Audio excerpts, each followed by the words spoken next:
दोस्तों, स्वागत है आप सभी का अपने YouTube चैनल द ग्रीनेज एकेडमी पे। और आज मैं लेकर के आया हूँ लेक्चर ऑन वेक्टर प्रोडक्ट, जिसमें हम बात करेंगे scalar product of two vector. ठीक है, मतलब इसमें हम वेक्टर्स का प्रोडक्ट देखने वाले हैं और उसमें भी scalar product of two vector. ठीक है, तो हम देखेंगे आगे कि किस तरीके के क्वेश्चंस इसमें पूछे जाते हैं और इसका फिजिकल एग्जिस्टेंस क्या है, तो कहाँ कहाँ पे ये यूजफुल होता है। कि उससे पहले मैं उम्मीद करता हूँ कि आप वेक्टर के पिछले सभी लेक्चर्स को आपने देख लिया है और आपको पसंद आया होगा, और उम्मीद करता हूँ कि ये लेक्चर भी आपको पसंद आएगा। पसंद आने के बाद लाइक और कमेंट जरूर करना। ठीक है, तो scalar product of two vector, इससे पहले कि जानते हैं कि दो वेक्टर का हम किस तरीके से या किस किस टाइप का प्रोडक्ट होता है, तो वो जानते हैं कि दो वेक्टर का प्रोडक्ट किस किस टाइप का होगा। ठीक है, तो मैं बात करूं कि सबसे पहले जो तो मैं टॉपिक नोट किया हूं scalar product of two vector, ये तो एक हो ही गया। मतलब ये कह सकते हैं कि जो दो वेक्टर का प्रोडक्ट है वो मेनली दो टाइप का होता है। जो पहला होता है उसे कहते हैं scalar product of two vector, जो आज का हमारा टॉपिक है, scalar product of two vector. ठीक है, scalar product of two vector. अभी मैं बताऊंगा इसके बारे में कि ये क्या होता है। ठीक है, scalar product of two vector. जो दूसरा प्रोडक्ट होता है इसे कहते हैं cross product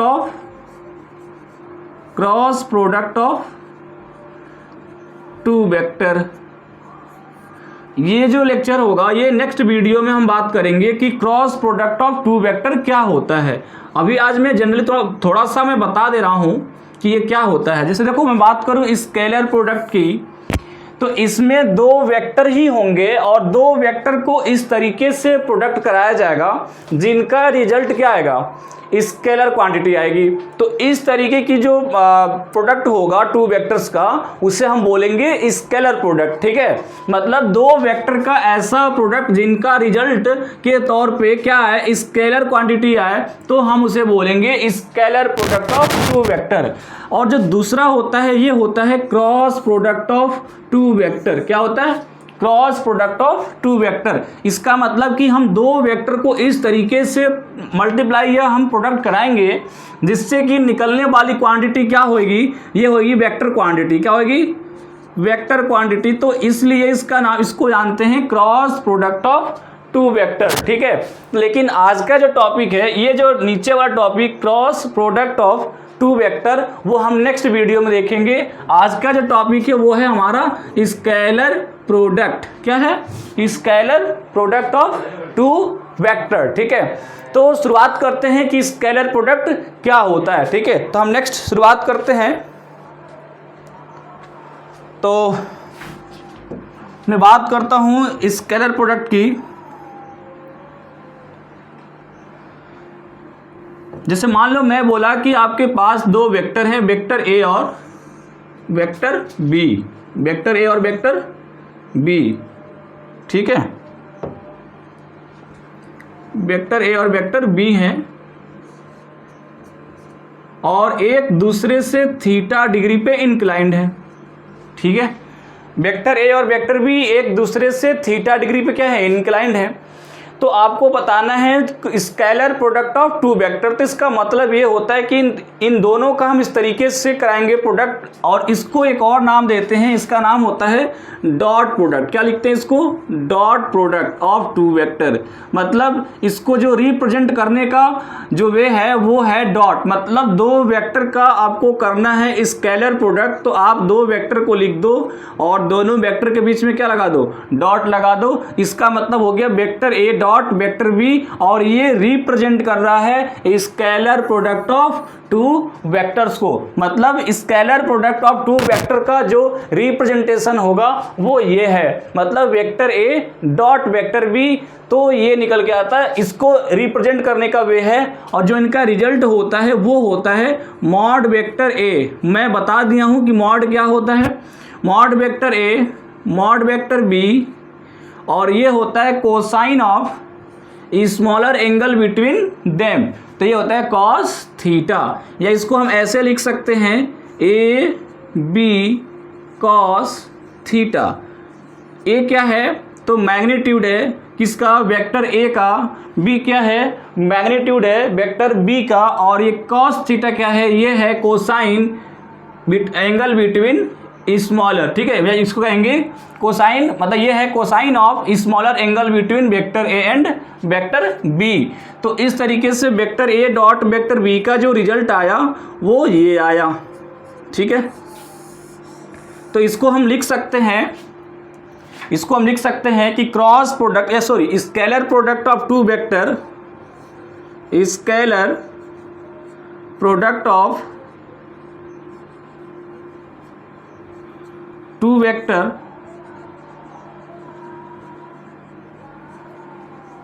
is equals to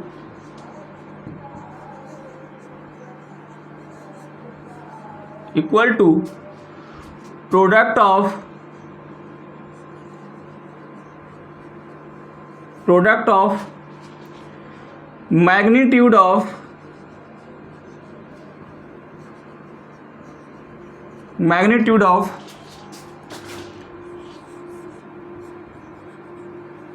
to vector and cosine of smaller angle between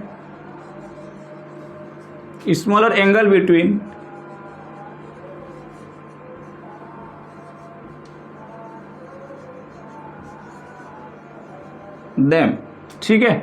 मतलब दो वेक्टर का जो स्केलर प्रोडक्ट होगा उन दोनों वेक्टर के प्रोडक्ट का इक्वल होगा, मतलब मैग्नीट्यूड के प्रोडक्ट के इक्वल, और उनके बीच के जो एंगल बन रहा है उसके कोसाइन के प्रोडक्ट के इक्वल होगा। तो इसको हम बोलेंगे scalar product of two vector, ठीक है। इस तरीके से रिजल्ट आया स्केलर प्रोडक्ट का। इसका मैं जनरली बात करूं कि आखिर में रियल में क्या है, तो इसको अभी हम एग्जाम्पल्स लेकर के समझेंगे। आप ऐसे समझ लो, जैसे हिंदी के लिए मैं बात कर दूं, जो हिंदी वाले हैं तो इसको कहते हैं अदिश गुणन। क्या कहते हैं इनको, अदिश गुणन। हिंदी के लिए से बोलते हैं अदिश गुणन, ठीक है, अदिश गुणन, ठीक है, सदिशों का अदिश गुणन। यह है सदिशों का अदिश गुणन। इसमें क्या होता है कि दो सदिश या दो वेक्टर ए और बी एक दूसरे से थीटा डिग्री पे इंक्लाइंड हैं, तो इनका निकालना है scalar product of two vector. तो आपको क्या करना होगा, इन दोनों वेक्टर का अलग अलग मैग्नीट्यूड का प्रोडक्ट और इन दोनों वेक्टर के बीच के एंगल का कोसाइन का प्रोडक्ट लेना होगा, और ये पूरा फॉर्मूला रिप्रेजेंट करेगा scalar product of two vector को, ठीक है। तो इस तरीके से हम इसको लिख सकते हैं। अब मैं बात करूं कि आखिर में इसका मतलब क्या है, तो ये मतलब है कि मान लो हमें प्रोडक्ट का मतलब होता है, वो भी खासकर स्केलर का, कि ये देखना चाहते हैं कि वेक्टर बी का प्रोजेक्शन ए के साथ कितना है। मतलब हमें इनका मल्टीप्लाई कराना है वेक्टर ए के साथ वेक्टर बी के प्रोजेक्शन का, मतलब कि वेक्टर बी का कितना हिस्सा ए पे है, ठीक है, या बी का मतलब प्रोजेक्शन कितना ए पे है, उनका ही प्रोडक्ट करा देना है। तो इसे कहते हैं स्केलर प्रोडक्ट। ऐसे समझ लो कि इस बी का जो प्रोजेक्शन होगा वो इस पे कितना होगा, बी कॉस थीटा, और इसका एक कंपोनेंट हो जाएगा कितना, बी साइन थीटा। तो हमें इससे कोई मतलब नहीं है, हम ये देखना चाहते हैं कि ये बताओ कि वेक्टर बी का कितना कंपोनेंट ए से मिला हुआ है, इन दोनों का क्या कर दो, प्रोडक्ट कर दो, तो क्या निकल के आएगा, scalar product of two vector. तो इसको भी बोलते हैं projection of B at A. क्या बोलते हैं इसको, बी कॉस थीटा को। ये है projection of B at vector A, ठीक है। तो इस तरीके से ये इतना हुआ, ठीक है। तो मैं बात करता हूँ physical existence of scalar product, ठीक है। क्या मैं बात करता हूँ फिजिकल एग्जिस्टेंस, जैसे मान लो आपको ये कहता है कि आपको एक ब्लॉक दिया जाता है, क्या, एक ब्लॉक दिया जाता है आपको, ठीक है, ये कोई ब्लॉक है और इस पे इस पे कोई फोर्स लगाया जा रहा है ऐसे, मतलब एंगल पे हॉरिजॉन्टल से कितने, किससे फोर्स लगाया जा रहा है, हॉरिजॉन्टल लाइन से थीटा डिग्री पे, ठीक है। तो जब हम इस पे फोर्स अप्लाई करेंगे तो क्या होगा, ये ऑब्जेक्ट डिस्प्लेस होगा, है ना, इसके पास डिस्प्लेसमेंट आएगा। क्या आएगा इसके पास, इसके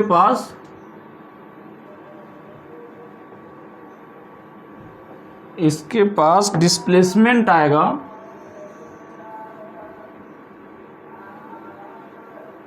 ठीक है। अगर मैं इस ऑब्जेक्ट पे फोर्स अप्लाई किया तो इस ऑब्जेक्ट में डिस्प्लेसमेंट आएगा। क्या आएगा, डिस्प्लेसमेंट। ये मतलब ये ऑब्जेक्ट यहां से हो सकता है कि यहां तक आ जाएगा, है ना। तो इसने कुछ, ये ऑब्जेक्ट ने क्या किया, डिस्प्लेसमेंट ट्रेवल किया इस डिस्टेंस तक, कितना, एस। तो हम इसको कहते हैं वेक्टर एस, मतलब ये हो गया इनका डिस्प्लेसमेंट। अब आपसे ये कहेगा कि आप इन दोनों का क्या निकालो, स्केलर प्रोडक्ट निकालो। क्या निकालो, स्केलर प्रोडक्ट ऑफ, और इसको निकालने के बाद आपको मालूम चलेगा कि रियल में स्केलर प्रोडक्ट का कहाँ पे एग्जिस्टेंस है। तो हम सबसे पहले फाइंड आउट करते हैं scalar product of force and displacement. Force and displacement, क्योंकि आप जानते हो force is also force is a vector quantity and displacement is also vector quantity. तो हम इसका निकालना चाहते हैं स्केलर प्रोडक्ट, ठीक है। तो अभी मैं बताया कि स्केलर प्रोडक्ट निकालने का जो फॉर्मूला है वो है vector F dot vector S, vector F dot vector S. ये क्या बता रहा है कि ये बता रहा है ये है symbol of A dot B. तो ये हो गया vector F dot vector S, और इसको लिखेंगे मॉड वेक्टर एस और angle cos of angle between F and S, क्योंकि एस क्या है, एस बिल्कुल हॉरिजॉन्टल लाइन के साथ चला हुआ है और ये जो फोर्स है वो हॉरिजॉन्टल लाइन से एंगल थीटा पर है। हमें इसका स्केलर प्रोडक्ट फाइंड आउट करना है और ये आया एफ एस कॉस थीटा, जहां पे एस क्या है, रिजल्टेंट है। मान लो ये ऐसे देगा, एफ दे रखा है 10 न्यूटन, तो 10 Newton is the mod value of vector F, 10 Newton is the mod value of vector F, ठीक है। क्योंकि हमें डायरेक्शन से मतलब नहीं, किससे मतलब है, मैग्नीट्यूड से। तो जो इसका मैग्नीट्यूड है वो कितना है, 10 न्यूटन है। तो आप इस फॉर्मूला को देख करके बता सकते हैं किसका फॉर्मूला है, F S cos theta is the formula of work done. किसका है, वर्क डन का, ठीक है। मतलब कार्य करने का जो फॉर्मूला होता है वही तो एफ एस कॉस थीटा होता है। मतलब आपने वेक्टर एफ और वेक्टर एस का क्या कराया, क्रॉस डॉट प्रोडक्ट कराया और वहां से निकल के आया एफ एस कॉस थीटा, और यही होता है वर्क का फॉर्मूला। आप इसको इस तरीके से समझते हैं। यहाँ पर जैसे मान लो हमने ये कहा कि जैसे ही हमने फोर्स अप्लाई किया तो ये ऑब्जेक्ट में डिस्प्लेसमेंट आया, लेकिन इस डिस्प्लेसमेंट को लाने के लिए इस फोर्स का पूरा कंपोनेंट काम नहीं किया है, ठीक है। ध्यान सुनो, हम ये कह रहे हैं कि ये जो फोर्स है 10 न्यूटन का फोर्स है वो हमने किस पे अप्लाई किया है, एंगल पे अप्लाई किया है। इसका मतलब कि हम अपने पूरे 10 न्यूटन का यूज हम किसको चलाने में नहीं कर रहे हैं। क्यों, क्योंकि जैसे ही इस हम फोर्स का कंपोनेंट लेंगे, इस फोर्स के 2 कंपोनेंट होंगे। एक कंपोनेंट जो कि वर्टिकल अपवर्ड होगा, इसे हम कहते हैं एफ, इसे हम कहते हैं,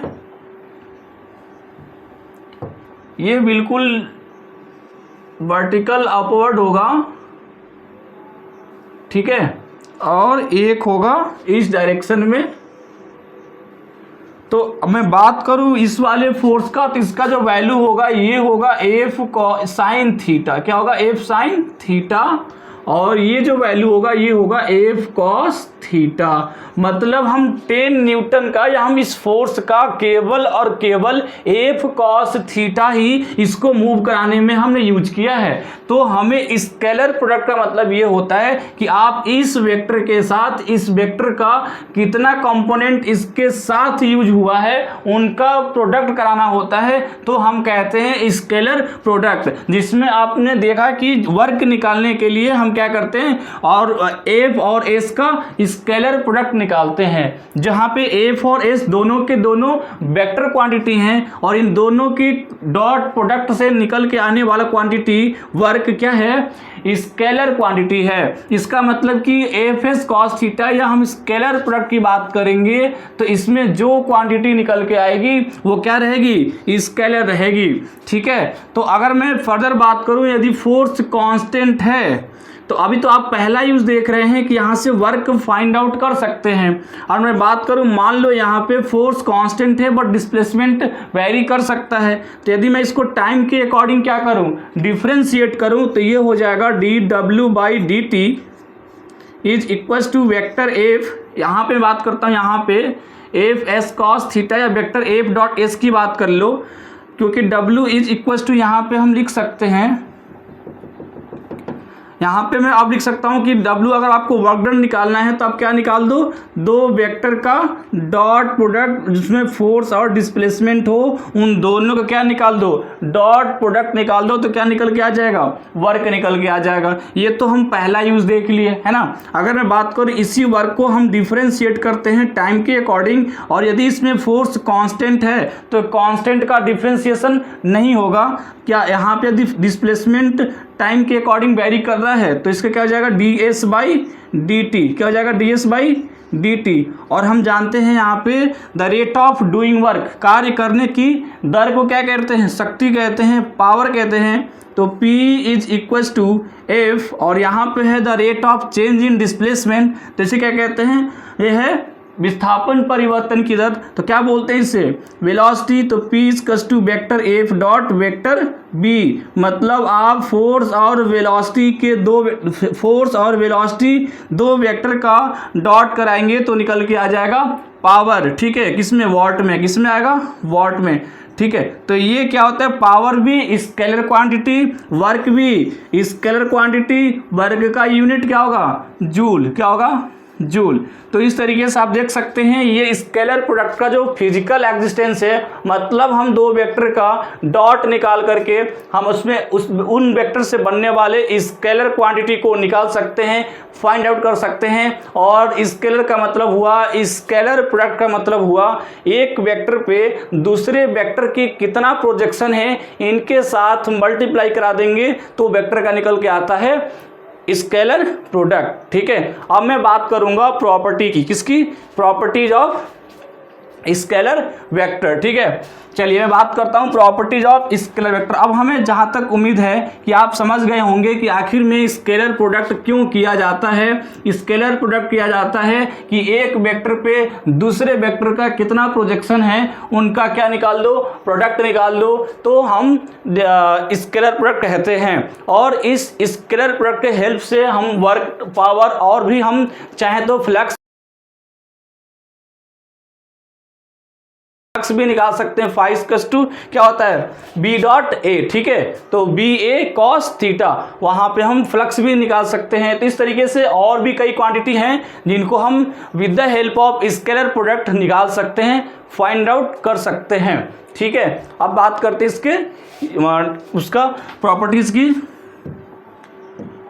चलो तो अब बात करेंगे प्रॉपर्टीज की। ठीक है,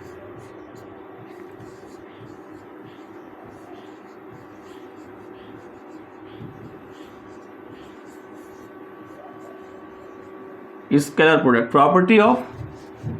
प्रॉपर्टीज ऑफ स्केलर प्रोडक्ट या डॉट प्रोडक्ट, इसको डॉट भी कहते हैं। ठीक है, पहली प्रॉपर्टी की बात करें तो इसे कहते हैं कि it is commutative, it is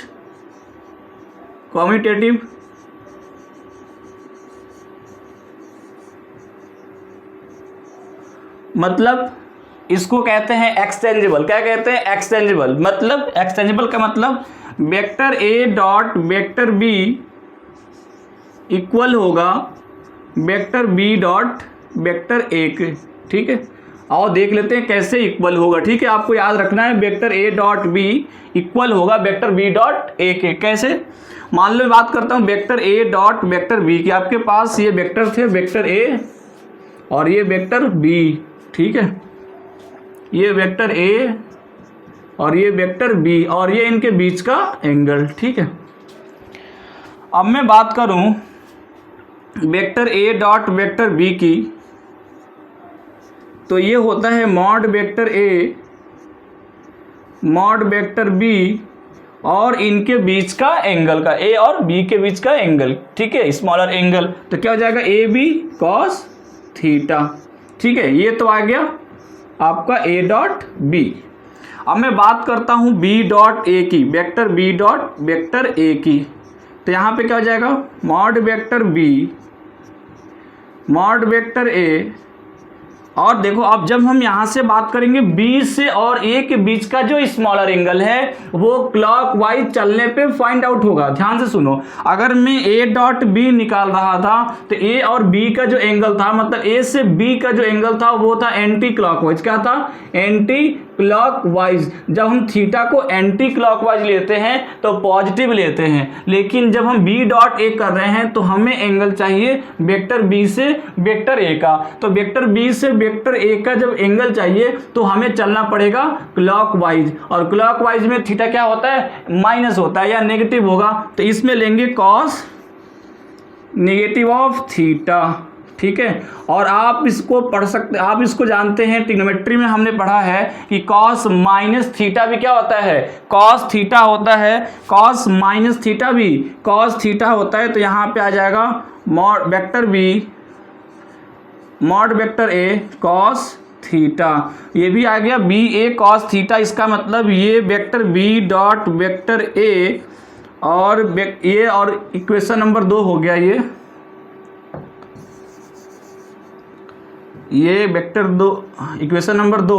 अब यहाँ से फर्स्ट और सेकंड इक्वेशन से दे सकते हैं। ये मॉड वैल्यू है तो मॉड वैल्यू में बी ए हो या ए बी हो उसमें तो कोई दिक्कत है नहीं। तो हम कह सकते हैं vector A dot vector B equal होगा किसके? Vector B dot vector A के। ठीक है, ये इनका फर्स्ट प्रॉपर्टी हो गया। आप देख सकते हैं इट इज कम्यूटेटिव, मतलब एक्सचेंजेबल है, मतलब इसको हम कहते हैं विनिमय। क्या कहते हैं? विनिमय है, मतलब ये चेंज हो सकते हैं एक दूसरे के अकॉर्डिंग। मतलब ए डॉट बी और बी डॉट ए लिखो, इसमें कोई रिजल्ट में अंतर नहीं आने वाला है। ठीक है, तो it is commutative. Next property की बात करते हैं। नेक्स्ट प्रॉपर्टी है डिस्ट्रीब्यूटिव। क्या है? डिस्ट्रीब्यूटिव प्रॉपर्टीज की। तो ये डिस्ट्रीब्यूटिव प्रॉपर्टी को भी फॉलो करता है। ठीक है, सेकेंड प्रॉपर्टी है इसकी डिस्ट्रीब्यूटिव।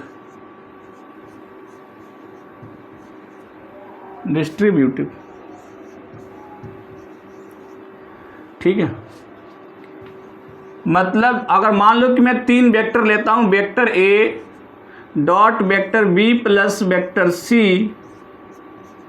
ठीक है, तो इसको हम लिख सकते हैं vector A dot vector B और plus vector A dot vector C. इस रूल को कहते हैं कि scalar product follow the law of distributive. ठीक है, मतलब स्केलर प्रोडक्ट डिस्ट्रीब्यूटिव लॉ को क्या करता है? फॉलो करता है। ठीक है, अब मैं बात करता हूं तीसरा प्रॉपर्टी की कि इससे हम क्या फाइंड आउट कर सकते हैं। तो तीसरी प्रॉपर्टी है इसकी, हम इनसे क्या कर सकते हैं? हम एंगल फाइंड कर सकते हैं। वी कैन फाइंड एंगल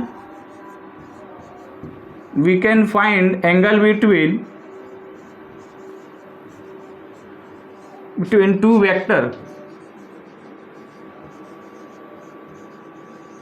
कैसे करेंगे?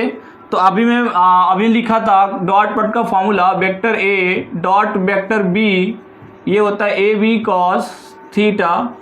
अगर हमें एंगल पता करना होगा तो हम यहाँ से ले सकते हैं cos theta is equals to vector A dot vector B और divide by mod vector A mod vector B. तो ये क्या आया, कॉस थीटा आया, लेकिन हमें एंगल फाइंड करना होगा तो हम ऐसे निकालेंगे theta equals to cos inverse vector A dot vector B divide by mod vector A mod vector B.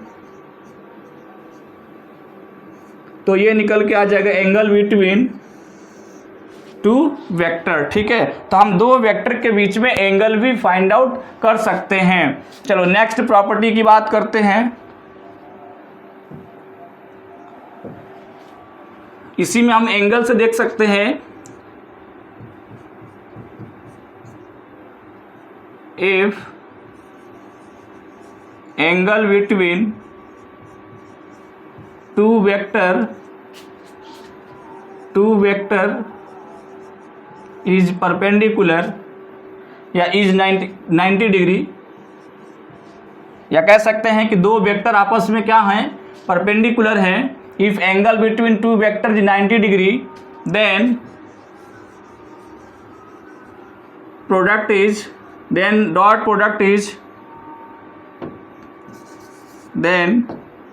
Dot product of two vector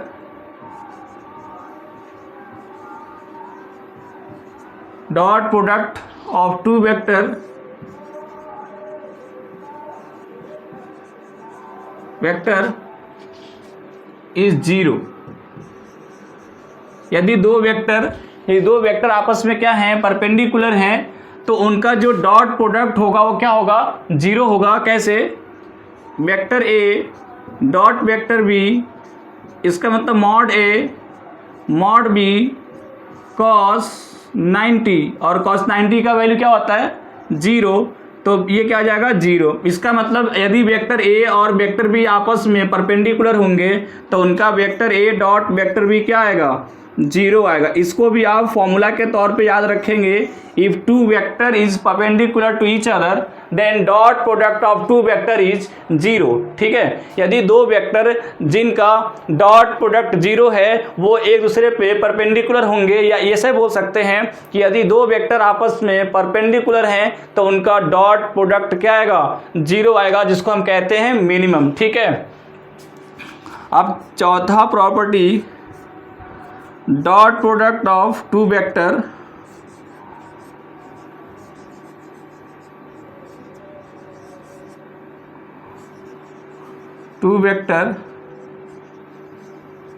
is maximum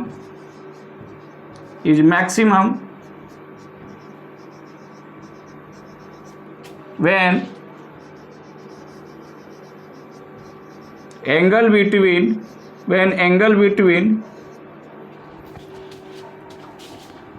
two vector is zero.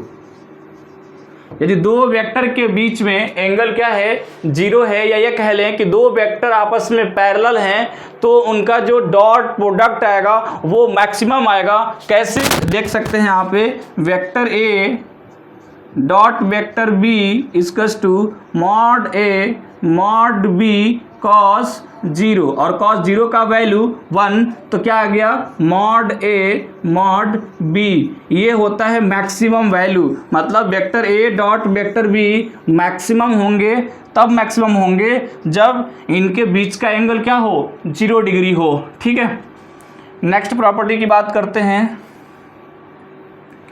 इस तरीके से इतने फॉर्मूले को आप याद करते चलेंगे, क्योंकि ये फॉर्मूला हमारे लिए बहुत यूजफुल है। जहाँ पे परपेंडिकुलर दिखाना हो वहाँ पे हम डॉट को क्या दिखाएंगे, जीरो दिखाने वाले हैं। ठीक है,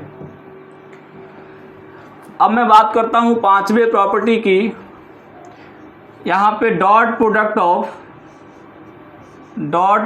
ऑफ टू सेम वेक्टर, मतलब एक ही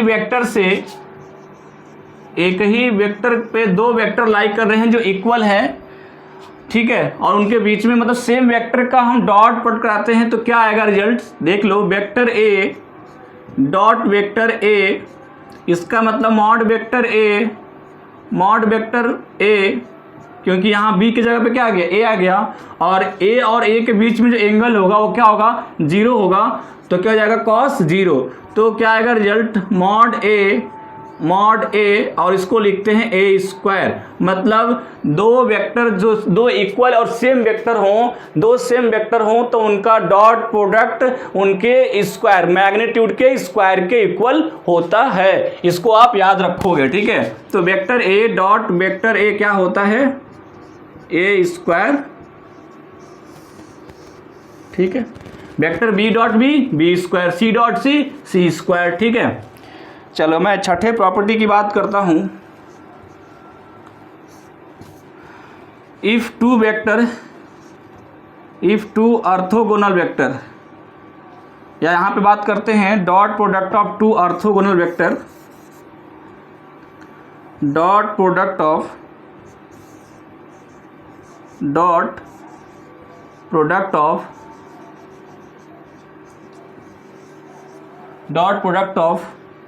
to orthogonal vector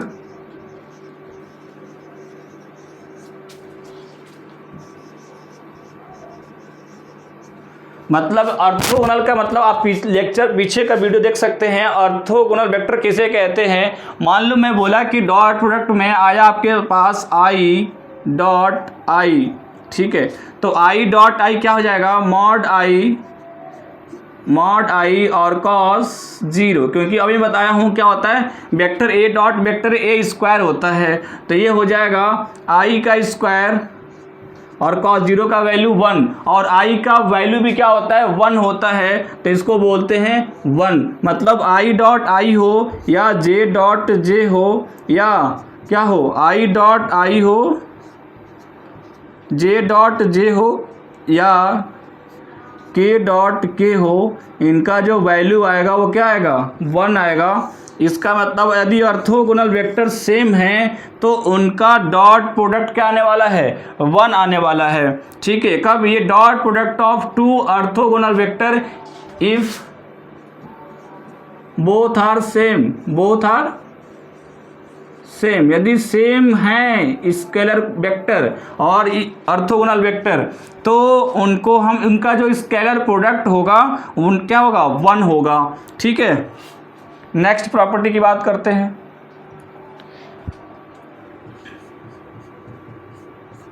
dot product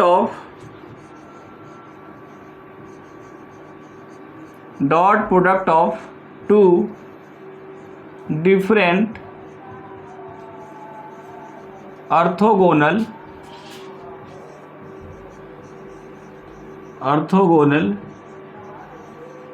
vector, ठीक है।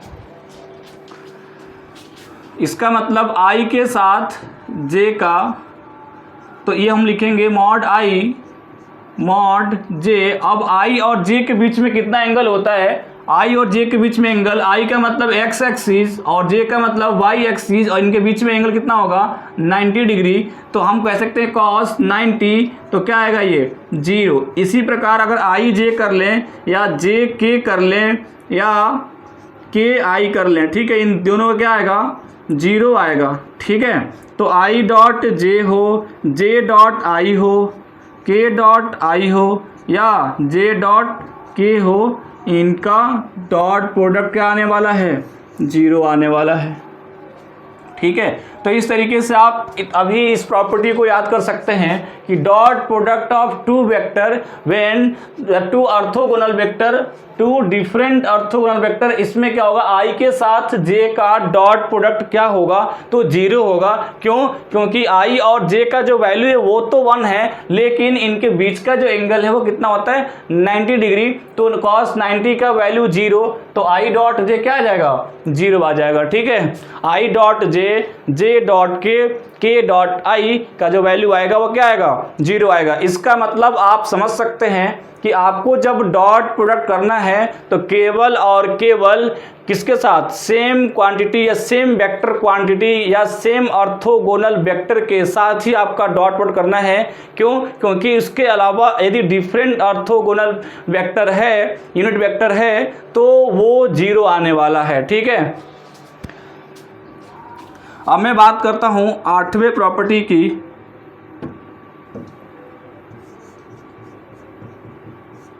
अगर आपके पास आता है वेक्टर कंपोनेंट का, ये आता है dot product of component vector,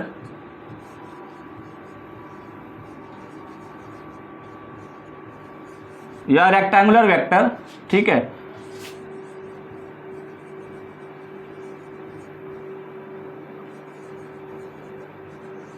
मतलब आपको दो वेक्टर मिल गया ऐसे, vector A equals to A X I cap plus A Y J cap plus A Z K cap, ठीक है, और दूसरा वेक्टर मिला B X I cap B Y J cap plus B Z K cap, B Z K cap, B Z K cap. यदि आप इसका dot product करना चाहते हैं तो क्या करना होगा, अभी मैं इन दोनों को एक साथ लेकर के vector A X I cap plus A Y J cap plus A Z K cap dot B X I cap plus B Y J cap plus B Z K cap. तो क्या होगा, अगर मैं बात करूं कि अभी मैं प्रूफ किया हूं कि अगर आपको ऑर्थोगोनल वेक्टर के साथ डॉट करना है डॉट प्रोडक्ट, तो आप केवल आई का आई के साथ करेंगे, जे का जे के साथ करेंगे और के का के के साथ। क्यों? क्योंकि इसके अलावा जितनी भी क्वांटिटी होंगी या जितना भी हमारा डॉट प्रोडक्ट होगा वो 0 हो जाएगा। तो हम केवल आई का आई के साथ करेंगे, जे का जे के साथ करेंगे और के का के साथ करेंगे, ठीक है। तो क्या हो जाएगा, ए एक्स आई कैप और बी एक्स आई कैप हो जाएगा ए एक्स, ये तो मॉड वैल्यू है, और बी एक्स, और यहाँ पे हो जाएगा आई डॉट आई, क्या हो जाएगा आई डॉट आई प्लस यहाँ पे अगर मैं जे का जे के साथ कराऊं तो ए वाई जे ए वाई, और ये हो जाएगा बी वाई, यहाँ पे हो जाएगा जे डॉट जे। देखो यहाँ पे ए एक्स और बी वाई तो न्यूमेरिकल वैल्यू है, जो वेक्टर को रिप्रेजेंट कर रहा है वो तो आई कैप है, जे कैप है। तो हमने न्यूमेरिकल वैल्यू को आपस में मल्टीप्लाई कर दिया, और जो डॉट प्रोडक्ट है वो दो वेक्टर के साथ हो गया, आई डॉट आई और जे डॉट जे। तो उसके बाद ए Z B Z K cap dot के कैप। बाकी क्वांटिटी तो ऐसे 0 हो जाएंगी, क्योंकि जैसे ही आई के साथ जे करोगे तो जे आई डॉट जे क्या होता है 0 होता है, जे डॉट आई क्या होता है 0 होता है, के डॉट आई क्या होता है 0 होता है, के डॉट जे क्या होता है 0 होता है। तो हमें बस आई के साथ आई, जे के साथ जे और के साथ के करना है। तो क्या हो जाएगा A X B X, A X B X plus A Y B Y plus A Z B Z, ठीक है। तो इस तरीके से vector A dot vector B को आपको क्या करना है कि x, अगर वेक्टर ए का जो x कंपोनेंट है और वेक्टर बी का जो x कंपोनेंट है वो आपस में मल्टीप्लाई होंगे, y का जो कंपोनेंट होगा वो y के साथ और z का जो कंपोनेंट होगा वो z के साथ सिंपली मल्टीप्लाई हो जाएगा। तो हमारा dot product of rectangular vector निकल के आ जाएगा, ठीक है। तो इस तरीके से हमने थ्योरेटिकल पोर्शन को कंप्लीट किया। यहाँ पे एक और मैं नोट करके लिखवा देता हूँ, यदि इस फॉर्मूले पे कि यदि आपका दो वेक्टर क्या आता हो, यहाँ पे नोट करके, यही दो वेक्टर रेक्टेंगुलर वेक्टर आपस में परपेंडिकुलर हों, यदि vector A dot vector B या वेक्टर ए और वेक्टर बी आपस में परपेंडिकुलर हों, तो क्या हो जाएगा, इनका वेक्टर ए डॉट बी 0 होता है ना। पीछे मैंने प्रूव किया हूँ कि vector A dot B zero होगा कब, जब दोनों के दोनों वेक्टर आपस में क्या हों, परपेंडिकुलर हों। इस केस में आपको इन दोनों का x कंपोनेंट का मल्टीप्लाई प्लस y कंपोनेंट का मल्टीप्लाई प्लस z कंपोनेंट का मल्टीप्लाई भी क्या होगा, जीरो होगा। और इस फॉर्मूले के हेल्प से आप फाइंड आउट तुरंत कर सकते हैं कि वो वेक्टर परपेंडिकुलर है कि नहीं है। तो क्या करना होगा आपको, आप इन दोनों के x component plus y component plus z component का प्रोडक्ट करा करके और जीरो के इक्वल दिखा देना है। तो आपको क्या हो जाएगा, जैसे ही आप जीरो के इक्वल दिखाते हैं तो आपको ये प्रूफ हो जाएगा कि ये जो दो वेक्टर हैं वो आपस में क्या हैं, परपेंडिकुलर हैं। ठीक है, तो इस तरीके से हम इसको सॉल्व कर सकते हैं। ठीक है, नेक्स्ट बात करेंगे हम न्यूमेरिकल पे चलते हैं, एक दो न्यूमेरिकल देखते हैं कि न्यूमेरिकल कैसे सॉल्व करेंगे। ठीक है,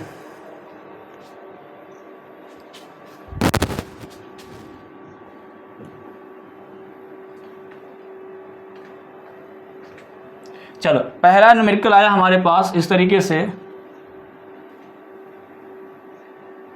पहला न्यूमेरिकल आया हमारे पास कि consider to vector f1 f2 जिनका वैल्यू है 2y cap plus 5k cap और जो f2 है वो है 3j cap plus 4k cap, the magnitude of the scalar product of these vector. तो आप देख सकते हैं पहला ही न्यूमेरिकल जो आया वो किसका है, ये पहला न्यूमेरिकल आया रेक्टेंगुलर कंपोनेंट का, किसका, रेक्टेंगुलर कंपोनेंट का। और इनका बताना क्या है आपको, स्केलर प्रोडक्ट। तो क्या होता है, vector f1 dot vector f2, अभी मैं फॉर्मूला में लिखवाया हूं कि i का कंपोनेंट y के साथ, j का कंपोनेंट j के साथ और k का कंपोनेंट k के साथ आपस में मल्टीप्लाई हो जाएंगे। तो 2 का मल्टीप्लाई 3 के साथ, सॉरी यहाँ पे i है और यहाँ पे i नहीं है। तो आप इस वेक्टर को ऐसे भी लिख सकते हैं, तो आप इस वेक्टर को ऐसे भी लिख सकते हैं कि वेक्टर f1 में क्या है, 2i कैप है और यहाँ पे 5j कैप k कैप है, लेकिन यहाँ पे j कैप नहीं है। तो क्या लिख सकते हैं, 0j कैप। और f2 है, f2 में i कैप नहीं है तो आप लिख सकते हैं 0i cap plus 3j cap plus 4k cap, है कि नहीं। यदि यहाँ पे आप 0j कैप लिख दिए तो ये जो फॉर्म हो गया वो x एक्सिस, y एक्सिस और z एक्सिस में हो गया। अब आप यहाँ से फाइंड आउट कर सकते हैं vector f1 dot vector f2 कैसे, i का i के साथ, यहाँ पे 2 इंटू 0 0 प्लस यहाँ पे 5 इंटू 3, सॉरी यहाँ पे 0 इंटू 3 0 और यहाँ पे 5 इंटू 4 कितना हो जाएगा, 20k इंटू k कैप कितना हो जाएगा, 1। तो कितना आ गया, vector f1 dot vector f2 का जो वैल्यू आया वो कितना आया, 20 आया। ठीक है, तो देख सकते हैं आप इसमें ये ऑप्शन ए सही है, ऑप्शन ए सही है। ठीक है, इस तरीके से आपको क्वेश्चंस लगाने हैं। ऐसे क्वेश्चंस आते हैं तो ये रेक्टेंगुलर कंपोनेंट के कहे जाएंगे और इस केस में i कैप का i कैप के साथ, j कैप का j कैप के साथ और k कैप का k कैप के साथ। ये कह लें कि x एक्सिस का जो कंपोनेंट है, न्यूमेरिकल वैल्यू है, उसमें x के साथ मल्टीप्लाई करा करके प्लस y का y के साथ और प्लस z का z के साथ करके हम क्या कर सकते हैं, फाइंड आउट कर सकते हैं। ठीक है, अब नेक्स्ट क्वेश्चंस की बात करेंगे।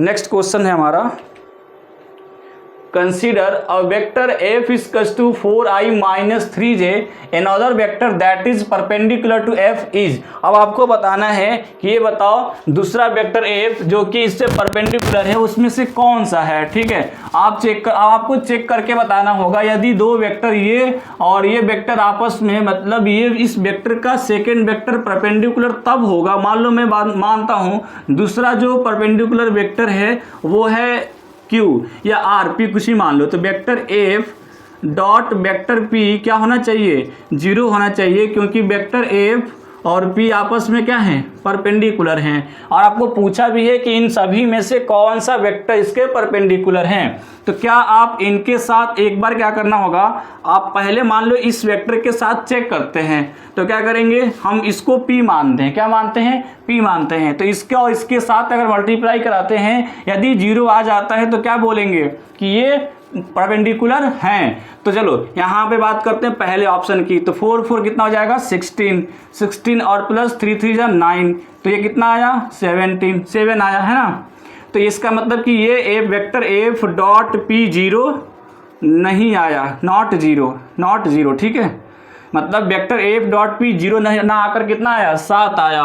दूसरे वाले में दूसरे ऑप्शन की बात करते हैं। ऑप्शन ए तो गलत हो गया, ऑप्शन बी की बात करते हैं। यहाँ पे क्या हो जाएगा वेक्टर एफ डॉट पी और पी के जगह पे क्या है 6i कैप, तो केवल इसके साथ मल्टीप्लाई होगा 24 और यहाँ पे हो जाएगा 0, कितना आया 24, ये भी 0 नहीं हुआ, ठीक है। सी वाले बात करें तो वेक्टर एफ डॉट पी करेंगे तो यहाँ पे एफ के साथ 4i-3j है और यहाँ पे क्या है 7k कैप है, तो इसका मतलब कि ये तो 0, ये क्या आ जाएगा 4i और 3j, और इसमें तो कोई ऐसा कंपोनेंट नहीं है जो इसके साथ मल्टीप्लाई होगा, तो क्या कह सकते हैं देख लो, ये हो जाएगा 0। क्यों? क्योंकि i का कोई कंपोनेंट नहीं, j का कोई कंपोनेंट नहीं, तो क्या करेंगे ये 0 हो जाएगा। चलो लास्ट की बात करते हैं, ये हो सकता है परपेंडिकुलर।